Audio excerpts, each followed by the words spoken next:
Area, area मतलब होता है क्षेत्रफल।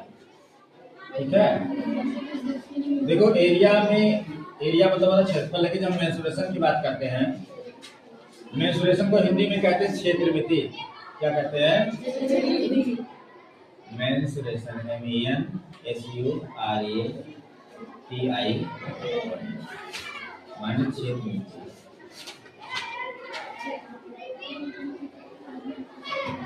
इसमें मेंसुरेशन में आपको केवल एरिया ही नहीं पढ़ाया जाएगा, परिमाप भी पढ़ाया जाएगा। तो एक देखो, एरिया अलग होता है, परिमाप अलग होता है, और आयतन अलग होता है। ठीक है, आयतन हमेशा देखो, जो चित्र जिन भी आयतनों का आप पढ़ने वाले हो उसमें दो प्रकार के चित्र होते हैं।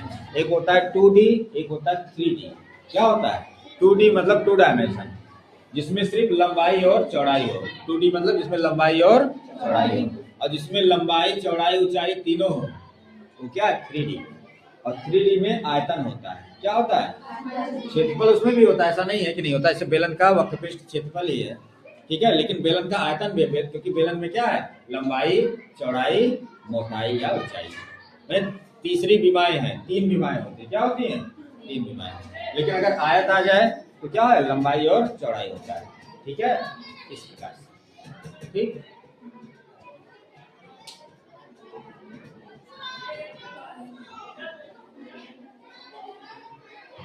तो सबसे पहला है कोण।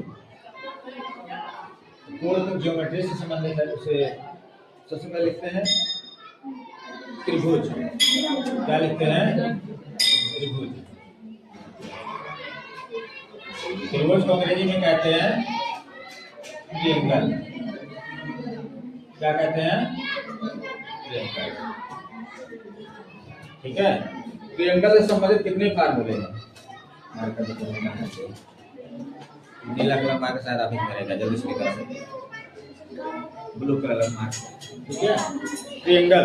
ट्रायंगल का सबसे पहला क्या होता है? परिमाप। पहला सबसे पहला शब्द क्या है? परिमाप। परिमाप मतलब क्या होता है? एक त्रिभुज बना दो। परिमाप का मतलब क्या होता है? त्रिभुज में कितनी भुजाएं होती हैं? 3। एक 2 सेंटीमीटर, 3 सेंटीमीटर, 4 सेंटीमीटर। हम कहें इसका परिमाप बताओ, तो परिमाप क्या है? तीनों भुजाओं को क्या कर दो? योग कर दो। तीनों भुजाओं को, तीनों भुजाओं का योग। ठीक है, ये होता है परिमाप का फार्मूला, तीनों भुजाओं का योग। इसमें ठीक है, तीनों भुजाओं का, बोलो परिमाप समझ में आ गया? परिमाप 3 भुजा दे रखी, क्या करो? परिमाप निकाल दो, क्या कर दो। ठीक है, अब आता है दूसरा फार्मूला इसी में, क्षेत्रफल। त्रिभुज का क्या निकालना है? क्षेत्रफल। एरिया। एरिया निकालने के लिए त्रिभुज की कंडीशंस पर आधारित है। पहला तो स्मार्ट, जो क्या कहते हैं स्मार्ट फार्मूला, मतलब एक स्मार्ट फार्मूला है कि मतलब यूनिवर्सल फार्मूला है, जिसके आगे जो सभी त्रिभुजों पे लगता है, जो सभी वो है हीरोन फार्मूला। क्या है? Heron formula. ठीक है, वो होता है, ये जो क्षेत्रफल निकालने का फार्मूला होता है वो होता है हीरोन फार्मूला। ठीक है, हीरोन सूत्र। ठीक है, ये कब लगता है? जब तीनों भुजाएं दी हों, जब त्रिभुज की तीनों भुजाएं ज्ञात हों। तीनों भुजाएं ज्ञात हों।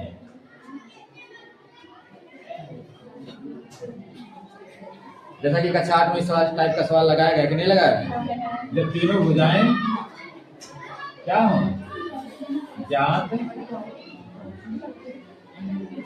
जब तीनों भुजाएं ज्ञात हों। ठीक है, तो सबसे पहले तीनों भुजाओं से निकालते क्या है?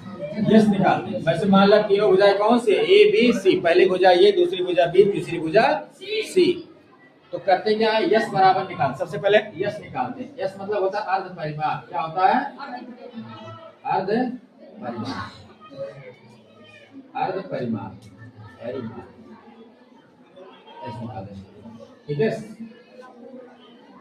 ये होता है, ये तीनों भुजाओं क्या करो? जोड़ो, उसका आधा कर दो। तीनों भुजाओं को जोड़ कर क्या कर दो, उसका आधा कर दो। ये कहलाता है अर्ध परिमाप। सबसे पहले निकालेंगे क्या, अर्ध परिमाप। जब अर्ध परिमाप निकाल लेंगे तब मेन फार्मूला लगाएंगे। मेन फार्मूला क्या होता है, रूट के अंदर होता है। क्या होता है, रूट के क्या होता है, यहाँ पर एक त्रिभुज बना लो, ठीक है। एक भुजा को ये लिख दो, एक भुजा को बी, तीसरी भुजा को सी, ठीक। सबसे तो अब अर्ध परिमाप क्षेत्रफल निकालने के लिए क्या लिखते हैं, सबसे पहले एस लिखेंगे गुणा में, फिर क्या लिखते हैं, एस माइनस ए, एस माइनस बी और एस माइनस सी। यानी कि पहले अर्ध परिमाप लिखेंगे, फिर गुणा कराएंगे एस में से प्रत्येक भुजाओं को घटाते, पहले ये को घटाएंगे, फिर बी को, फिर सी को, फिर क्या करेंगे, इन चारों को आपस में गुणा करा लेंगे, फिर रूट लेकर के, ठीक है। गुणा सीधे नहीं कराएंगे, गुणनखंड कर लेते हैं, क्योंकि रूट से बाहर निकालना है तो गुणनखंड करना ज्यादा बढ़िया रहेगा। पहले गुणा कराओगे फिर गुणनखंड करोगे तो दो मेहनत हो जाएगा। तो जब गुणा जो आए हैं उनको गुणा कराने से बेहतर है गुणनखंड करके जिसका जोड़ा बन जाए उसको बाहर कर दो। ये तरीका होता है सवाल को हल करने का, ठीक है। अब एक इसी फार्मूले से, जैसे हमें पता है त्रिभुज 3 प्रकार के होते हैं। कौन से त्रिभुज, 3 प्रकार के। पहला है विषम बाहु, दूसरा समद्विबाहु, तीसरा समबाहु, ठीक है। तो विषम बाहु के लिए तो कोई शॉर्टकट नहीं है, सीधे यही फार्मूला लगाओ, क्योंकि जब तीनों भुजाएं अलग अलग हैं तो उसके लिए एक ही तरीका है क्षेत्रफल निकालने का। क्या निकालो, सीधे हेरोन फार्मूला लगाओ और निकालो। लेकिन अगर मामला हो समबाहु का, किसका हो, समबाहु, समबाहु त्रिभुज का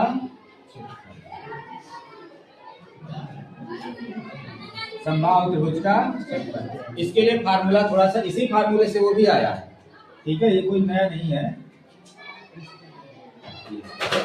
ठीक है। इसी फार्मूले को संशोधित करके ये फार्मूला बनाया गया है। अब कैसे बनाया गया, उसका तरीका ये होता है कि समबाहु त्रिभुज में क्या होता है, तीनों भुजाएं बराबर होती कि नहीं, बराबर होती कि नहीं। तो जहां जहां ए बी सी है सबको ये रख दो, अभी यही फार्मूला बन करके आ जाएगा, ठीक है, ठीक। तो ऐसा इस सवाल को किया जाता है, ठीक है। अभी अंत में हो सके इसका प्रूफ हम बता देंगे, फिलहाल ऐसे भी, ठीक है। फार्मूला के हो इसका प्रूफ भी देख सकते हैं, ठीक है। और इसी से फार्मूले से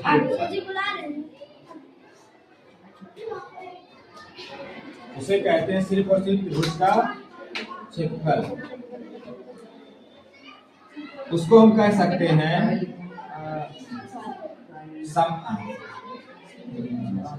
त्रिभुज का क्षेत्रफल, सामान्य फार्मूला है त्रिभुज का क्षेत्रफल।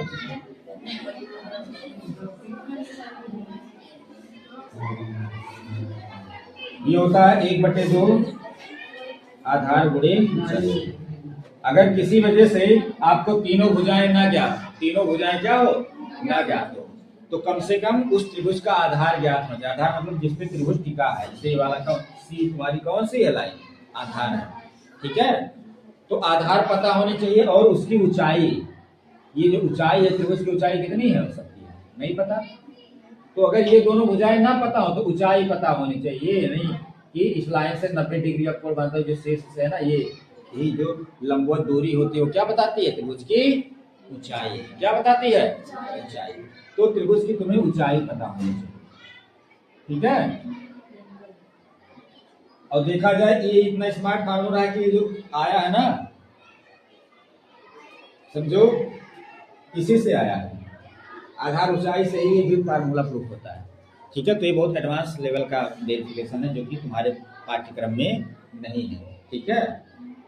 तो इसके बारे में बस इतना ही, ठीक है। इससे ये फार्मूला आया और ये वाला फार्मूला इसी से आ गया, इससे भी आ जाएगा, इस वाले फार्मूले से भी आ जाएगा, ऐसा नहीं है, क्योंकि कुल मिला के सबसे मेन फार्मूला यही है, ठीक है। तो जब भुजाएं ना, जो केवल एक भुजा दे रखे हो, त्रिभुज की क्या पता होनी चाहिए, ऊंचाई पता होनी चाहिए। ऊंचाई जब पता हो जाएगा तो 1/2 आधार गुणे ऊंचाई करके हम त्रिभुज का क्षेत्रफल निकालेंगे। तो ये हो गए त्रिभुज के फार्मूले। और भी कोई फार्मूला है त्रिभुज का,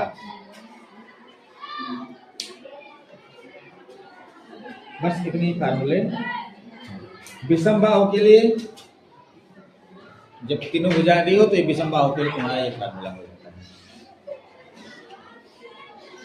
ठीक। अब आता है इसके बाद चतुर्भुज। क्या आता है, चतुर्भुज।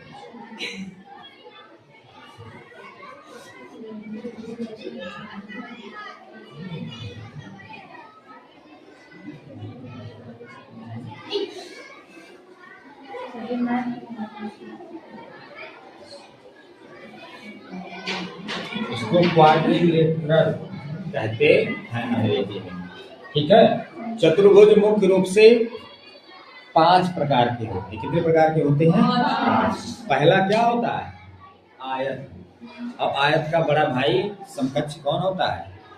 समांतर चतुर्भुज। दोनों में समानता है, इसलिए साथ लेकर पढ़ेंगे। आयत और समांतर चतुर्भुज। ठीक, वर्ग और समचतुर्भुज। वर्ग और इसलिए वर्ग और समचतुर्भुज इसलिए साथ रखते हैं क्योंकि वर्ग की भी चारों भुजाएं बराबर होती हैं और समचतुर्भुज भी, जैसा कि नाम है समचतुर्भुज यानी बराबर का भुजाओं वाला चतुर्भुज। ठीक है, बस खाली दोनों में अंतर कौन कर देता है? कोण कर देता है, हम बता रहे हैं। ठीक है, आयत क्या कहते हैं? वर्ग में चारों भुजाएं बराबर होती हैं, समचतुर्भुज में भी चारों भुजाएं बराबर होती हैं, लेकिन वर्ग में प्रत्येक कोण 90 डिग्री का होता है और समचतुर्भुज में कोई भी कोण 90 डिग्री का नहीं होता है। इतने अंतर है।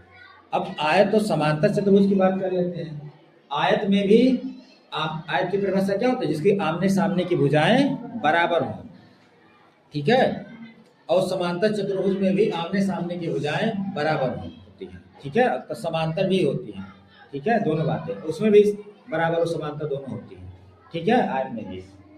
लेकिन आयत में क्या होता है? प्रत्येक कोण 90 डिग्री होता है। प्रत्येक कोण क्या होता है? चतुर्भुज में कितने कोण बनते हैं? कितने होते हैं? त्रिभुज में 3 कोण तो चतुर्भुज में 4 कोण। ठीक है, त्रिभुज में 3 कोण, चतुर्भुज में 4 कोण। ठीक है, चारों भुजाएं क्या होती हैं? 90 डिग्री होती है। चारों कोण क्या होते हैं? 90 डिग्री होते हैं। ठीक है, और उसमें समांतर चतुर्भुज में कोई भी कोण 90 डिग्री का नहीं होता। ठीक है, तो अब हम उसकी प्रॉपर्टीज के बारे में ज्यादा नहीं पढ़ेंगे, हमें केवल उससे फार्मूले से मतलब है, क्षेत्रफल से। ठीक है, तो सबसे पहला है आयत। क्या है? आयत। तो आयत का क्षेत्रफल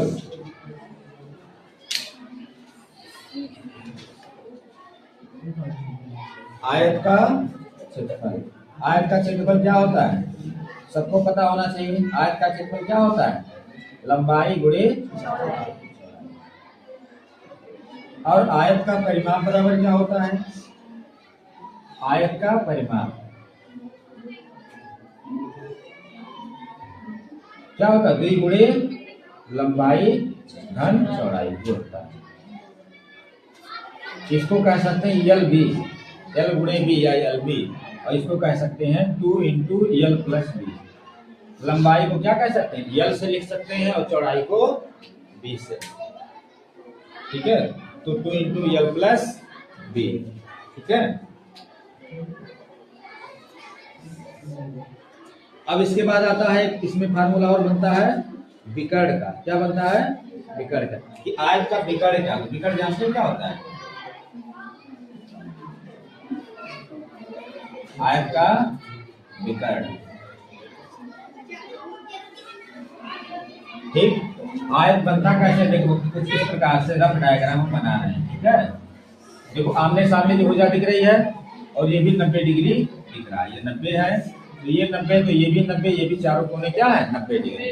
और आमने सामने की भुजाएं अगर ये 10 सेंटीमीटर है तो ये भी 10 सेंटीमीटर, और ये 5 सेंटीमीटर तो ये भी 5 सेंटीमीटर। ठीक, विकर्ण कैसे निकालते? विकर्ण क्या होता है? जब इसके कोने को मिलाते हैं, इसके जब इस कोने को इस कोने से और इस कोने को इस कोने से मिलाते हैं तो विकर्ण बनते हैं। क्या बनते हैं? विकर्ण। ठीक है, यानी सम्मुख भुजाओं को मिलाने से विकर्ण बनता है। तो बताओ इसमें कितने विकर्ण बनेंगे? 2। कितने विकर्ण? 2। अगर हमें लंबाई चौड़ाई पता हो तो विकर्ण को भी हम ज्ञात कर सकते हैं। तो विकर्ण का फार्मूला होता है, विकर्ण को निकालने का फार्मूला होता है कोष्टक में l² प्लस b²। वो l का स्क्वायर करो, b का स्क्वायर करो, दोनों को क्या करो? जोड़ो, फिर उसका क्या कर लो? वर्गमूल ले लो, यानी रूट ले लो। ये मतलब क्या है, ये चीज का चिन्ह है, रूट, रूट मतलब वर्गमूल। जहाँ कुछ ना लिखा हो वर्गमूल, और अगर 3 लिखा होगा तो घनमूल, ठीक है, 4 लिखा हो तो चतुर्थमूल, 5 लिखा हो तो पंचमूल। इस प्रकार से हम चीजों को समझते हैं, ठीक है। तो जल भी जब पता होगा तो हम आयत का विकर्ण निकाल लेंगे, ठीक है। तो ये तीन फार्मूले अहम थे, और ये तुम्हारे आयत के लिए भी काम कर सकते हैं, और दूसरा समांतर चतुर्भुज के लिए भी काम करेगा, समांतर चतुर्भुज के लिए। लेकिन बस समांतर चतुर्भुज में जो एक भुजा होगी वो लंबाई चौड़ाई ना कर करके इसमें क्या होता है, एक को इसी समचतुर्भुज में क्षेत्रफल निकालने का, इसमें समचतुर्भुज के लिए फार्मूला क्या होता है, लंबाई चौड़ाई नहीं कहते उसको कहते हैं आधार और ऊंचाई कहने लगते हैं, है ना। एक को आधार कह लेते हैं, एक को ऊंचाई कह लेते हैं, फार्मूला सेम रहता है, ठीक है। लंबाई को क्या कह लो, आधार कह लो, चौड़ाई को क्या कह लो, ऊंचाई कह लो, या उलट भी सकते हो, ठीक है। मतलब जो नीचे वाले लाइन है, अब समचतुर्भुज बनता कैसे, समांतर चतुर्भुज बनता कैसे, कुछ इस प्रकार से, ठीक है, ऐसे ठीक बनेगा, ज्यादा ठीक है। अब देखो ये तुम्हारा आधार बन जाएगा, ये जो लंबाई हो क्या बन जाएगी, आधार मतलब जिसके चतुर्भुज टिका हो, तो ये आधार ये थोड़ी बन पाएगा, आधार कौन बनेगा, नीचे वाला आधार हमेशा नीचे होता है, ठीक है, तो ये आधार बन जाएगा। और ये इसके अंदर ये क्या बन जाएगा, ऊंचाई बन जाएगा, 90 डिग्री क्या बन जाएगा, ये ऊंचाई, ठीक। इस प्रकार से इसका फार्मूला तुम चाहो तो समांतर चतुर्भुज के लिए फार्मूला यहाँ पे लिखो, ठीक है, लिख पाओगे, समांतर चतुर्भुज का क्षेत्रफल क्या बन जाएगा, आधार गुणे ऊंचाई, लंबाई गुणे चौड़ाई है, वो कुछ नया नहीं है, लेकिन कुल मिला के थोड़ा सा अंतर है। जैसे अगर इसकी बात करें तो शुद्ध चौड़ाई होता है ना, जैसे लंबाई हो जाता ये शुद्ध चौड़ाई, लेकिन ये क्या है, चौड़ाई सीधा लंबवत नहीं है, इसलिए लंबवत ऊंचाई दी जाती है। जैसे यहाँ पर तो लंबवत है क्योंकि 90 डिग्री ऑलरेडी बना हुआ है, इसलिए सीधा सीधा चौड़ाई से ही काम हो जाता है। लेकिन यहाँ पे ऐसा नहीं है, यहाँ पर हो क्या रहा है, ये थोड़ा सा लंबवत 90 डिग्री नहीं है, जैसे यहाँ पर 90 डिग्री था ना ये, है ना, इसलिए। और यहाँ पर क्या हो जा रहा है कि थोड़ा सा टेढ़ा हो जा रहा है, इसलिए वो जो ऊंचाई लंबवत मिलनी चाहिए वो नहीं मिल पाती है, तो उसके लिए अलग से लंबवत ऊंचाई मानते हैं, ठीक है। इसलिए फार्मूले थोड़ा संशोधन करना है, आधार गुणे ऊंचाई। दोनों में फार्मूले में अंतर समझ में आया कि नहीं आया, ठीक है। देखा जाए ये भी फार्मूला वहीं पर काम कर रहा है, ठीक है, ये भी देखा जाए आधार गुणे ऊंचाई, ठीक है। लेकिन व्यवहार में हम लंबाई चौड़ाई देखा जाए, ये वाला फार्मूला इसमें भी लगा कि नहीं लगा है, कि नहीं लगा, आधार गुणे ऊंचाई, वहां 90 डिग्री है और यहाँ पर 90 डिग्री नहीं बन पा रहा, तो इसलिए हमको अलग से हमें लंब डाल करके उसको लंबवत ऊंचाई को हमें निकालना पड़ा, ठीक है। अब इसका बन गया आधार गुणे ऊंचाई। अब अगला फार्मूला है समांतर चतुर्भुज का परिमाप। परिमाप के लिए क्या करेंगे, परिमाप के लिए ही फार्मूला डी गुणे, इसमें कोई वो नहीं होगा, क्योंकि परिमाप, अच्छा देखो परिमाप क्षेत्रफल में अंतर क्या होता है, परिमाप जो होता है ना वो सभी भुजाओं का क्या होता है, योग होता है। जैसे हमने क्या लिखा था, तीनों वहां त्रिभुज था तो तीनों भुजाओं का योग हुआ, चतुर्भुज है तो 4 भुजा तो चारों भुजाओं का योग हो जाएगा, ठीक है, चारों भुजाओं का योग। तो भुजाएं तो वही रहेंगी, ठीक है। अरे इसी चतुर्भुज को भी थोड़ा सा हल्का सा, अगर मान लिया तुम्हारे पास बनावट वाला है तो थोड़ा सा फोल्ड करो, दबा दो या कोना पकड़ के थोड़ा सा कर दो तो एक टेढ़ा हो जाएगा, कि नहीं हो जाएगा, 90 डिग्री से बढ़ जाएगा, ठीक है। तो यहाँ पर परिमाप का फार्मूला दोनों के लिए सेम है, लेकिन आयत का, समचतुर्भुज का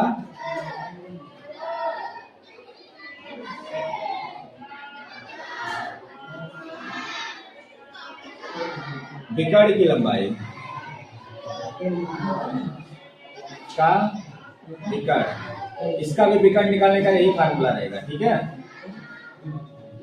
एल स्क्वायर प्लस, ठीक है, दोनों के लिए सेम रहेगा।